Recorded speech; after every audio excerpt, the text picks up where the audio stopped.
கண்மணி என்ன பண்ணுறாங்க, அவர்கிட்ட வந்து உதவி கேட்டுட்ருக்காங்க. அந்த ரவுடீஸ் கிட்ட, இந்த மாரி வந்து என்ன ஒரு பையன் ஃபாலோ பண்ணுறான். அந்த பையன வந்து நீங்க விரட்டணும் அப்படி சொல்லிட்டுருக்காங்க. அதுக்கு வந்து அந்த ரவுடி வந்து, "சரி எவ்வளோ பணம் வச்சிருக்கம்மா?" அப்படி சொல்லிட்டு கேட்குறாங்க. அதுக்கு கண்மணி, "என்கிட்ட ரூ. 5000 தான் இருக்குது. ரொம்ப இல்ல." அப்படின்ற மாரி சொல்கிறாங்க. இந்த ரூ. 5000வா அப்படின்னு சொல்லிட்டு கூட இருந்தவர்ல, "இதுக்கெல்லாம் யாருனா வேலை செய்ய மாட்டாரு. ஏம்மா இந்த இவ்வளோண்டு காசு எடுத்துன்னு வந்த?" அப்படி சொல்லிட்டு கேட்குறாங்க. அதுக்கு கண்மணி, "என்கிட்ட இவ்வளோ தாங்க இருக்குது." அப்படி, "டேய் விட்றா, நான் வேலை செய்ய மாட்டேன்னு சொன்னேனா? இந்த மாரி ஒரு அழகான பொண்ணுங்க அட்ஜஸ்ட்மெண்ட் பண்ணிட்டா, நான் நல்லா வந்து வேலை செய்வேன். எந்த பிரச்சனையும் கிடையாதுடா. எப்படியாவது அந்த பொண்ணு குடுக்குற வேலைய நான் முடிச்சு குடுப்பேன்டா. இங்க பாரும்மா, நான்லாம் வாங்குறது லட்சக்கணக்கில வாங்குறேன். ஆனா நீ ரூ. 5000 தான் எடுத்துட்டு வந்திருக்க. அந்த ரூ. 5000 கூட நீயே வச்சுக்கோ. எனக்கு எந்த பிரச்சனையும் கிடையாது. அந்த ரூ. 5000 கொஞ்சம் கொஞ்சமா சேர்த்து வச்சேன்னு சொன்னேன்ல, அத நீயே வச்சுக்கோ. உனக்கு நான் ஃப்ரீயாவே சர்வீஸ் பண்ண ரெடியா இருக்கேன்." அப்படின்றாங்க. அத கேட்டுட்டு கண்மணி வந்து குழம்பி போறாங்க. "என்னம்மா புரியலையா நான் சொல்றது? நான் ஏன் ஃப்ரீயா சர்வீஸ் பண்ணணும்? எதுக்காக?" என்னன்னா காரணம் நீதாம்மா. உன்னோட அழகு என்னை ஈர்க்குது அப்படியே. என்னால கண்ட்ரோல் பண்ணவே முடியல. நீ கொஞ்சம் அட்ஜஸ்ட்மெண்ட் பண்ணினீன்னா போதும். இந்த வேலைய நான் முடிச்சு குடுக்குறேன்." அப்படின்னு சொல்லிட்டு கண்மணியோட கைய வந்து கண்மணியோட அந்த தோள்பட்டையில கைய வந்து வைக்கிறாரு. உடனே கண்மணி பயந்து போயிடுறாங்க. அப்படியே கைய தட்டி விடுறாங்க. "அண்ணனையே தட்டி விடுறியா?" அப்படி சொல்லிட்டு கூட இருந்தவரு வந்து திட்டுறாரு. உடனே வந்து கண்மணி வந்து, "இங்க பாருங்க, நான் உங்ககிட்ட உதவி கேட்டது வந்து கரெக்ட் தப்பு தான். ஆனா அதுக்காக நீங்க என்ன வேணாலும் பண்ணுவீங்களா?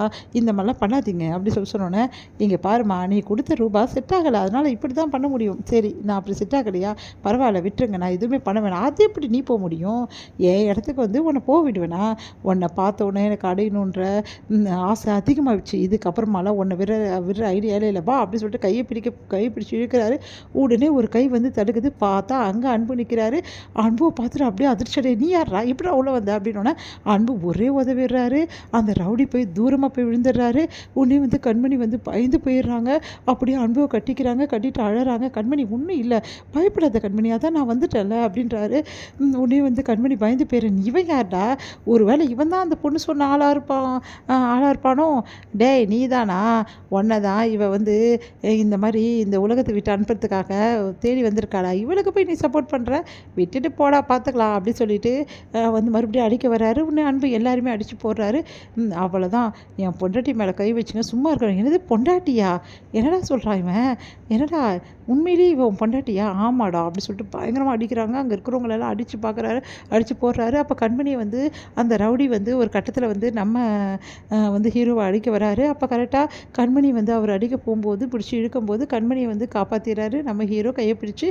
அடுத்து வந்து இங்கே என்ன பண்ணுறாரு, அன்பு வந்து, "உங்களுக்குலாம் அவ்வளோதான்டா." அப்படி சொல்லிட்டு எல்லாரையும் போட்டு அடிக்கிறாரு. கூடவே அவங்க வந்து தம்பியும் வந்துடுறாரு, கார்த்தியும் வந்துடுறாரு. அங்கே ரவுடிஸ் எல்லாம் போட்டு அடிக்கிறாங்க.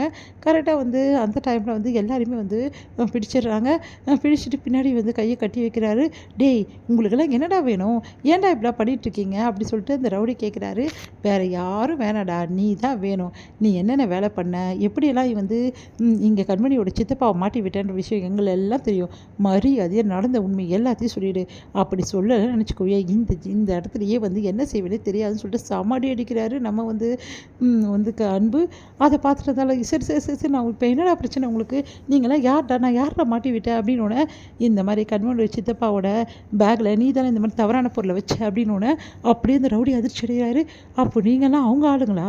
அப்படின்னோடனே, "ஆமாடா, மரியாதை உண்மை என்ன சொல்லு." அப்படின்னோடனே, "நான் ரெடியாக இருக்கேனே வீடியோ எடுக்கிறதுக்கு." அவங்கிட்டேருந்து முதல்ல உண்மையை வாங்க அப்படின்னோடனே, உடனே வந்து, "உண்மையை சொல்கிறியா?" அப்படின்னோடனே அப்புறம் வழி தாங்க முடியாமல் அந்த ரவுடிஸ் வந்து எல்லா உண்மையும் சொல்கிறாரு.